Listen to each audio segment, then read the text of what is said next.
and give my employees much more options than just being shoved into a public plan. Under the government mandates, as far as employers goes, the employee-only coverage, the employer will have to pay 72.5% of that premium. They'll have to pay 65% of family premium. That is a huge deal. When I first read that, 72.5% of employee-only, well, most of the folks are providing 100%, at least 75% usually of the employee-only coverage. But then you throw in there 65% of family coverage, and that is a hit. That you just cannot believe what a big number that is. Also included is coverage for part-time employees. What do you think is going to happen to part-time employees when the employer is mandated to give them coverage? If they don't have the premium to pay it, they're not going to have a job, are they? They're just going to lose their job.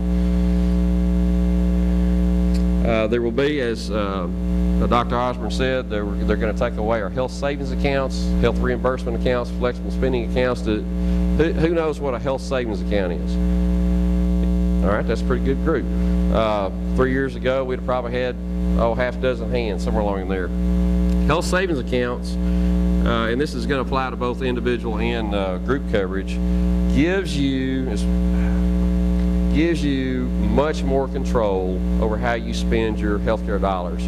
On that first, in our office, we have a $5,000 deductible with a health savings account attached to it. So the monies that are in your health savings account, you can spend any way you want. Well, not any way you want to. You can't buy a boat. Make it taxable if you buy a boat. All right, but you can spend those monies on actually a lot broader things, a lot more things than you can spend or that's covered under your health plan. All right, but what it does, it makes you think about how you're spending your healthcare dollars. I've got 2 employees in my office that just last week were telling me that they got to looking at how much was coming out of their health savings account for prescription drugs. They were able to talk to their physician and get some generics. One lady reduced her, just on her prescription drugs, $1,200 a year. Okay? But she wouldn't have done that if she was just running the pharmacy and paying a copay every time. Just get my drugs, pay my copay, and go on. With a health savings account, it comes right out of her checking account. It's a separate checking account. So it just makes you think about how you spend your healthcare dollars, and that's very important. And our rate increases have just gone to almost nothing. Okay? Because I've got a $5,000 100% plan, and we just don't file many claims in it. All the claims are falling under that health savings account. Community rating. Community rating, to me, is very discriminatory. What community rating is, and is proposed in this bill, is basically everybody in Mount Pleasant would have the same rate under the House bill. Okay, all employer groups here in town, everybody pays the same rate. And it doesn't matter how good a job you're doing on your wellness programs or your preventive care programs, or if you're how you're hiring people, those kind of things, you're going to pay the same rate. So it takes away any incentive to do a good job, take care of your folks. They're also going to propose on these group carriers minimum loss ratios, minimum medical loss ratio. All right, so they're going to tell Blue Cross or whoever the healthcare company is that they have to have a medical loss ratio of at least like 85%. In other words, every dollar they take in, 85% of it has to go out to pay medical claims. All right, so they get right in the business of the insurance company. And believe me, insurance companies are not lily white. All right, I spend a lot of time fighting with them for over sometimes pretty petty things, but the federal government, it'd be like, of course, already in GM, already in Chrysler, so, they're going to tell you how much you're going to be paying for your cars too, but, they're getting right in private industry and, causing them to have to make business decisions, which is going to, eliminate jobs and just all kinds of things. So, but just the fact that they're doing what they're doing there, I think is invasive. The bill does exempt some smaller employers, but it doesn't exempt their employees. They're still going to have to buy coverage. So they're either going to buy coverage through the government plan on an individual plan, or the employers are going to have to provide it either through private coverage or the subsidized public plan. All right, both individual and group, you know, there's going to be coverage mandated for everyone. Obviously, they don't know how to make everyone have coverage. Neither bill covers everybody, which is not a big deal as far as I'm concerned, but neither bill covers everyone. The House bill leaves, what, 20 million uninsured, and the Senate's like 17 million, something like that. I mean, they're mandating us the other way around. Neither one of them work, though, my point.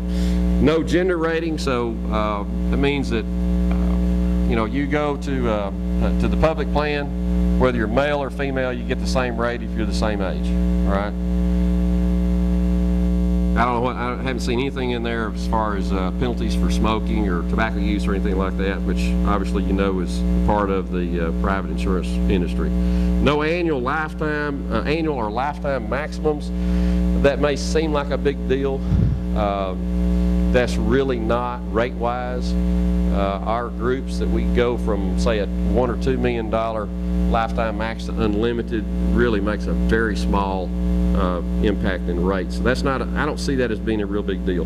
Guaranteed renewals, I don't really have a problem with that. In Texas, that pretty well applies. You're not going to have choice as far as coverage goes. You're going to have mandated benefits. You've got 3 plans to choose from. And guess who's going to be your service department? Some federal employee is going to be the one that's going to be taking, you know, when you're going, my claim didn't get paid, my provider's billing me, who are you going to call? A federal employee. Okay, I think just to touch on a few of the consequences of a single payer system, the biggest thing is you're not going to have any competition. You can't fire your insurance carrier because it's going to be the federal government. You have no choices, absolutely no choices. You're going to take that, and that's what they're going to give you. They're going to pay the providers how they deem that they need to be paid, and you're going to go to the ones that they tell you to go to. You know,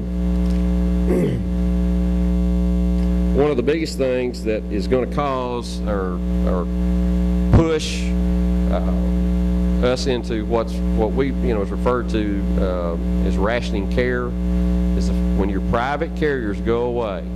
And you have, it's estimated 120 million folks pushed into the public plan. All right? How much pressure is that going to put on the money? And they're not charging nearly enough to pay the claims that 120 million is going to generate. What's that going to do? That's going to make folks, they're going to start reducing rates that they're paying the physicians and the providers. And when they do that, what's that going to do to the providers? Okay? Are your young people going to be running to the medical school, wanting to go to medical school when they know they can probably make more money as a plumber? Doctor, what's it cost to make your way through medical school? Right now, A year? $30,000. About $30,000 US cheaper than I figured it'd be. Dr. Jerry Stagg's been paying most of that for Hayden, so I fortunately hadn't been having to pay that. But anyway, very expensive to go through medical school. And if you know you're going to spend all that money, borrow all that money, especially if if you're having to make it on loans, and come out, You're right. Yeah. You're right. $60,000 a year. And if you specialize, my son-in-law, it's going to take him 8 years to make a surgeon, and that's after 4 years of undergraduate.